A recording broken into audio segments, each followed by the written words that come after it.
Come on, show the motherfuckers that you want this right now. Show these motherfuckers that you get it.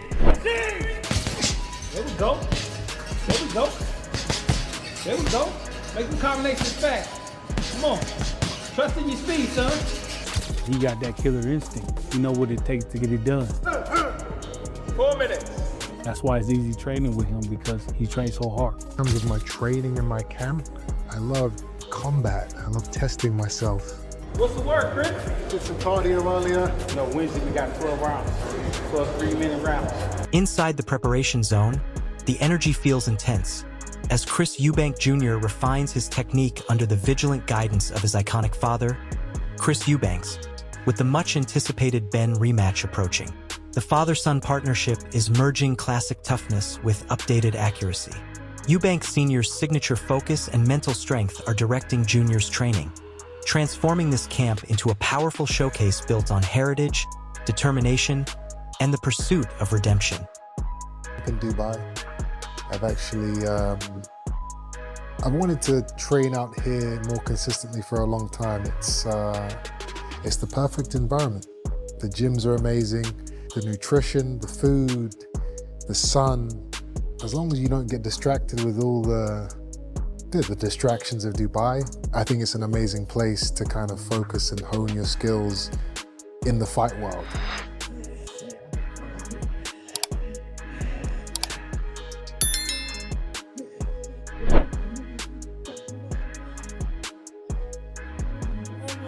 No, no. Beautiful. Beautiful. Work the roll. Work the roll. Here is your 48-word paraphrase, same word count.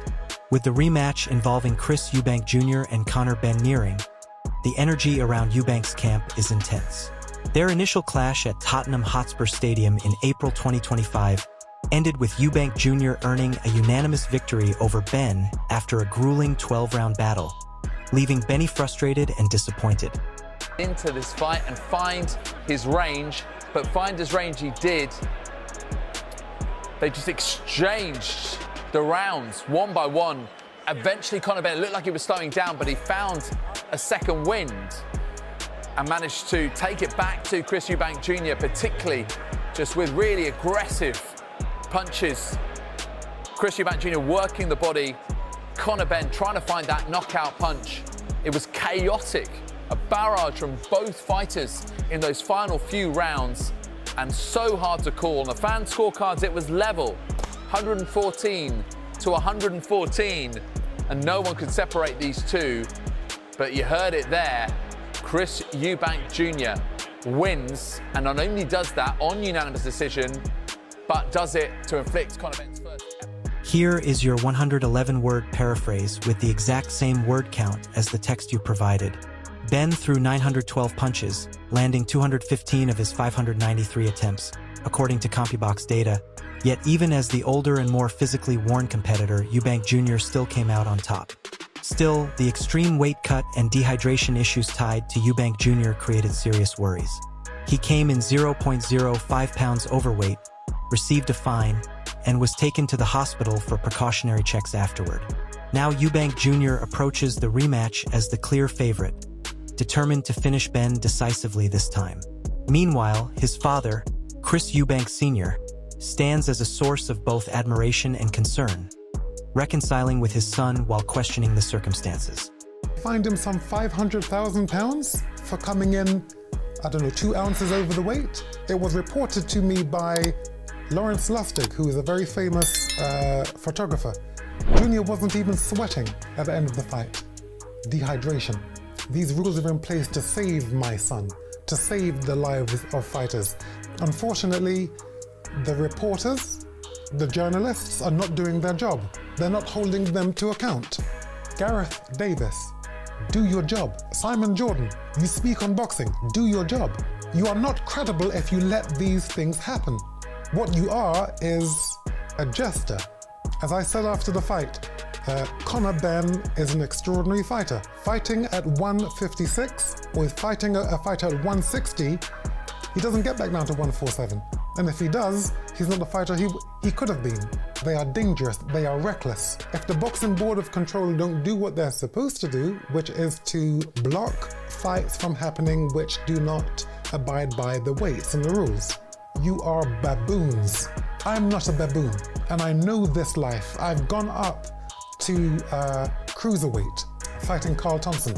Watch that fight. Both of them, where you're watching one man who is almost twice the size of me. So it seems, I say this sparingly, seemingly killing me. And it looks like a fight because the smaller guy, me, has heart, and nothing's gonna stop me. No threat, nothing's gonna stop me. I'm going to put a picture up of my eye. It looked like my eye was pregnant, giving birth. That's these promoters pulling me into a fight that I need for the money. So I say, no, I'll do it. But the Boxing Board of Control is not supposed to allow that to happen. So now when I speak on it for my own son, people say, oh, well, you know, he's overreacting. I'm not overreacting. Inside Chris Eubank Jr.'s training camp, the mood is serious, sharpened, and intensely focused as he prepares for his rematch with Benn. In recent weeks, Eubank has zeroed in on correcting the flaws that surfaced in their first encounter. He's acknowledged that his previous victory hinged as much on sheer will and experience as on physical superiority. And this time, he plans to turn that advantage into a far more decisive performance. Involved and the benefits for him. We call that the Xbox. 6 different stations. You got 3 coaches. You got 3 different obstacles to push you, as far as your power shots, your speed, your slipping, your rhythm, your sprints, your endurance on throwing your power shots and stepping over. So we usually do that once a week to push the fighter, and then every week we go up. Pick it up, pick it up. Keep pushing. More. There you go. Almost there. Come on, let's go. Come on, Chris. Give it up. Come on. Go. Come on, keep it up. Up in Dubai, Eubank Jr. is training with full intensity, removing every distraction and throwing himself into long sparring sessions and grueling conditioning drills. He confirmed that while his father, Chris Eubank Sr., will be ringside as a source of support, he will not be guiding him during training. One of his sparring partners revealed that Eubank regularly pushes through 4-minute rounds with only 30-second breaks, a clear step-up designed not only to boost his physical endurance, but also to sharpen his tactical consistency when fatigue sets in. Full camp in Dubai. I've wanted to train out here more consistently for a long time. It's the perfect environment. The gyms are amazing. The nutrition, the food, the sun. As long as you don't get distracted with all the distractions of Dubai, I think it's an amazing place to kind of focus. Eubank Jr. has reunited with veteran coach Brian "Bomac" McIntyre, the same mastermind who guided Terence Crawford to undisputed greatness, signaling that he isn't merely looking to repeat his first win, but to dominate the sequel. McIntyre has been blunt in his assessment, saying, "I already got his number."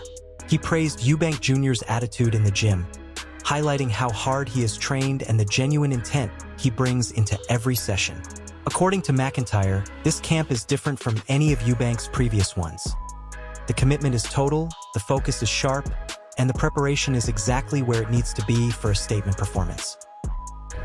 Did you get to make it back over for the victory parade? Yes, or definitely we had to come back for the parade.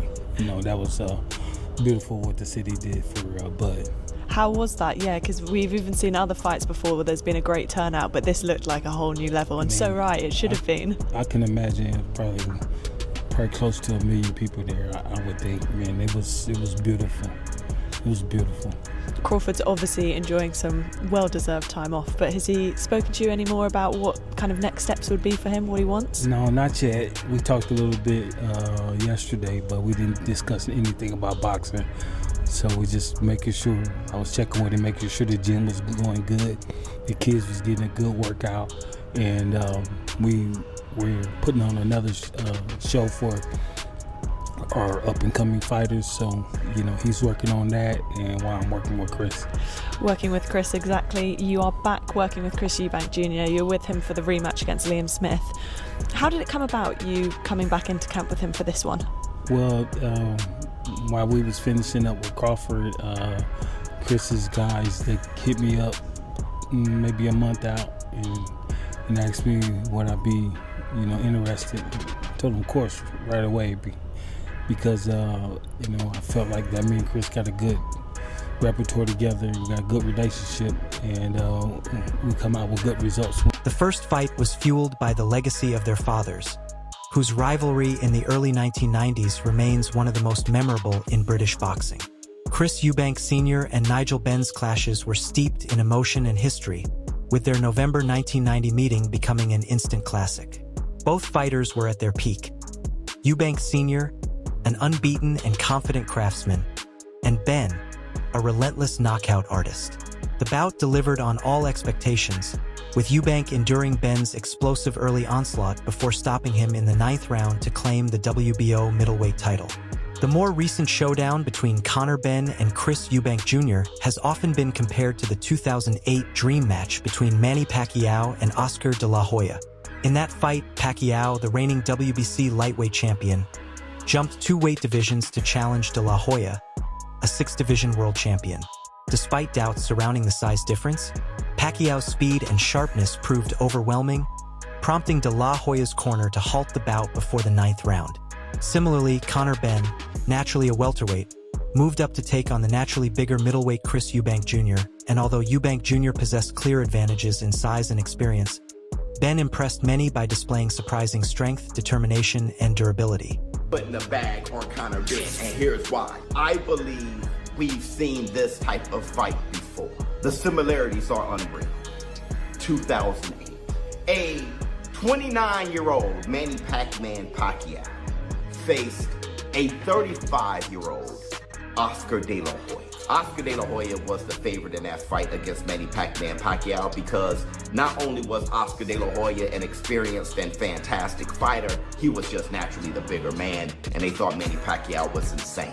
Chris Eubank Jr., as the bigger man and skilled fighter, people are seeing him as the favorite. And me too, I am predicting a Chris Eubank Jr. win. But where I'm going to put my money is going to be on Conor Benn because of the history, the similarities of what we saw in 2008 with Manny Pacquiao and Oscar de la Hoya. No, Conor Benn is no Manny Pacquiao, but don't get it confused. Chris Eubank Jr. is definitely. In 2008, Manny Pacquiao stepped in against a 35-year-old Oscar de la Hoya, and despite Pacquiao's greatness, most people picked de la Hoya to win. He was the naturally bigger man, the more experienced champion, and many believed Pacquiao was taking an unreasonable risk. Today, a similar narrative surrounds Chris Eubank Jr. and Conor Benn. Eubank Jr., like de la Hoya, is the bigger, more seasoned fighter, which is why many observers, myself included, expect him to win. But if I had to place a bet, I'd put my money on Conor Benn. The echoes of 2008 are hard to ignore. No, Conor Benn is not Manny Pacquiao, but let's be clear, Chris Eubank Jr. is certainly not Oscar de la Hoya either. Fraser Clark also weighed in on the Eubank Jr. versus Benn clash, saying the right man came out on top. He praised both fighters for their heart, determination, and relentless effort in a bout he called a major moment for British boxing. Clark emphasized the pride and respect earned by both men for competing at such a high level. Adding to the night's drama, Chris Eubank Sr. made an unexpected appearance during the undercard, instantly electrifying the 65,000 fans in attendance. The crowd erupted as he took his seat, showing just how much his legacy still resonates. Nigel Benn, father of Conor Benn, was also present and welcomed Eubank Sr. as a rival, viewing it as a positive and unifying moment for both families. What a night! Well, I was always going to be here for my son, irrespective of what you thought. I mean, it's a show. So suspense is part of the game. Now, the performance, championship rounds, standing toe-to-toe, the credit I'm going to give to Conor. I told you he was a superior fighter, but he shouldn't be fighting at 160 or 156. He's a 147 fighter. What couldn't he do around the world? He's been destroyed by the people who are handling him, and they have to be brought to account. Do your job. Do your job. Do your job. It's great to see you. Thank you. Chris Eubank Sr. has spoken out sharply, insisting that his son, Chris Eubank Jr., was misled into accepting a contract designed to benefit promoters, not the fighter. According to Eubank Sr., the agreement forced his son down to a punishing 160-pound limit and included a harsh rehydration clause that left him entering the ring depleted and vulnerable. He argues these conditions had nothing to do with protecting his son's long-term health or career. Instead, he believes the promoters engineered a dramatic weight drain narrative purely to sell tickets, boost hype, and drive up streaming numbers. What couldn't he do at his proper weight, fighting a man of his size? Let me tell you what Junior did. He took away all the sweeties from everyone. They fined him, they blocked him on rehydration, they tricked him on weight. Once you're bringing him down to 160, he's 35 years old. He's a man, he's a big man. He'll do it because he's a warrior, but he shouldn't do it. But he's not gonna listen to anyone. If he's not gonna listen to me, he's not gonna listen to anybody else. So the rematch is, Junior, you have everything, you're rich. You know, those promoters, they hate you because they can never get close to anything that you do. The analogy I will use, they're looking at you like you're a rocket, you've taken off, all the fuel burners and tanks have fallen back to Earth, and you are now in space. They don't have the oxygen to be in the world you live in. They would do anything to be able to live at that. The weight dynamics between Chris Eubank Jr. and Conor Benn played a major role in their April 26, 2025 showdown at Tottenham Hotspur Stadium. Eubank Jr., a natural middleweight who has also campaigned at super middleweight, is accustomed to competing between 160 and 168 pounds. Benn, on the other hand, has spent his entire career at welterweight, where he typically fights at 147 pounds. For this matchup, Benn had to jump 2 full weight divisions to meet Eubank Jr. at the middleweight limit. To make this highly anticipated fight a reality, both men were forced to make significant adjustments. Eubank Jr. had to cut down from his natural fighting weight, a process that risked draining his strength, stamina, and punch resistance. Meanwhile, Benn had the opposite challenge, putting on size without sacrificing the speed, explosiveness, and sharpness that define his style. The agreed-upon catch weight of 156 pounds, just 1 pound below the junior middleweight limit, served as a negotiated middle ground. But while it leveled the playing field on paper, it carried real dangers for both fighters, testing Eubank Jr.'s ability to deplete safely and Benn's ability to carry power and resilience at a much higher weight. Too big for Benn. If he is really gone and shot, then yeah, he has a very good chance because, you know, he's the guy that can eat comfortably. You know, he doesn't have to drain himself down to make weight. You know, I look at it the same as I look at the, you know, obviously Devin Haney and Ryan Garcia fight. You know, a lot of people just don't understand. You know, one guy planned not to make weight and one guy was actually working hard to make the weight. It's not a fair fight. And that's without even talking about, you know, the accusations about with the PEDs. Oh mate, that'd be legendary. You know, that'd be legendary. I'd love that. We know that your dad has had 2 very, very famous fights in the 90s with Chris Sr. You're, what, 3 or 4 weight divisions away from Chris Eubank Jr. at the moment, but you are 19 and you will continue to grow and you will continue to put weight on. What chance of you fighting Chris Eubank Jr. at some point in the future? Oh mate, that'd be legendary. You know, that'd be legendary. I'd love that. I'd love that. You could, you know, but there's so many obstacles I've got to get first before we can even consider that. Yeah. So far, it's just a fantasy for the British public. You know, but who knows? At the official weigh-in, Conor Benn had no trouble hitting the mark, coming in at 156.4 pounds. Chris Eubank Jr., however, initially stepped on the scale at 160.2 pounds, 0.2 pounds over the contracted limit. Even after a second attempt, he registered 160.05 pounds, still half an ounce above the requirement. As a consequence, Eubank Jr. was fined £375,000, a sum that was awarded directly to Benn. Chris Eubank Sr. has been outspoken about the situation, arguing that the agreed terms were not only unreasonable but outright unethical. He has even suggested that the fight violates regulatory standards and has strongly hinted it should not proceed without changes to protect his son. His stance reflects both a father's instinct and his unwavering belief that no amount of money, hype, or commercial interest is worth endangering a fighter's long-term health. Oh, wow.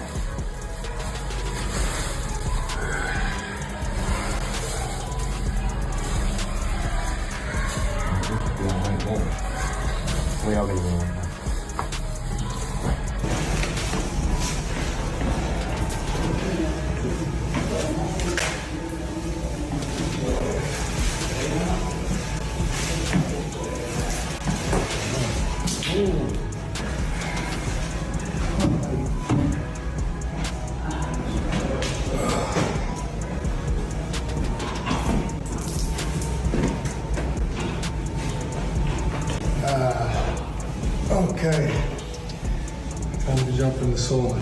Now the fun begins. For £8? You better watch out, dreadlocks. You better watch out, because we have come for you. Oh, sorry. It's my mother's tongue again. It comes through. You'd better watch out, because we're not playing. We're real, and we are a terror. And the procedure will be parliamentary.